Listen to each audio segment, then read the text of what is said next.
Hello మామ, welcome to బిల్లవ్. ఈ రోజు మా ఇంటి దగ్గర నాటుకోడి అయితే కోసాము. ముందుగా క్లీన్ చేయడానికి వేడి నీటిలో అయితే ముంచాము. ఎందుకంటే వేడి నీళ్ళలో ముంచడం వల్ల క్లీన్ చేయడం మాత్రం ఈజీగా అయిపోతుంది. చూడండి, కోడి క్లీన్ చేయడం అయితే అయిపోయింది. తర్వాత గ్యాస్ తో కోడిని నీట్గా అయితే కాపినాం. పసుపు పెట్టి బాగా రుద్ది నీటితో అయితే శుభ్రంగా కడిగినాం. ఇంకా తర్వాత ఏముంటది, మనకు కావాల్సిన సైజులో ముక్కలు అయితే కట్ చేసుకున్నాం. ఆలస్యం ఎందుకు, నాటుకోడి కూర వండడం కూడా స్టార్ట్ చేశాం. కొద్దిసేపు నూనెలో ఉడికించాక మొదటగా పసుపు అయితే వేసుకున్నాం. పసుపు వేశాక మొత్తం ఒకసారి అయితే కలుపుకోవాలి. కొద్దిసేపు ఉడికించాక అల్లం అయితే వేసాం. అల్లం వేశాక పచ్చివాసన పోయేదాకా ఉడికించాలి.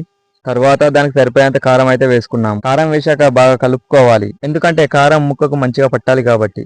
కొంత సమయం తర్వాత పీసులు మునిగేంత వాటర్ అయితే పోసుకున్నాం. అలా పోసుకోవడం వలన నాటుకోడి కూర మాత్రం బాగా ఉడుకుతుంది. బాగా ఉడికి వాటర్ తగ్గాక దానికి సరిపోయే మసాలా కూడా వేసుకున్నాం. మసాలాతో పాటు టేస్ట్ కోసం కొత్తిమీర కూడా వేసుకున్నాం. ఒకసారి కలుపుకొని కొద్దిసేపు అయితే ఉడికించాము.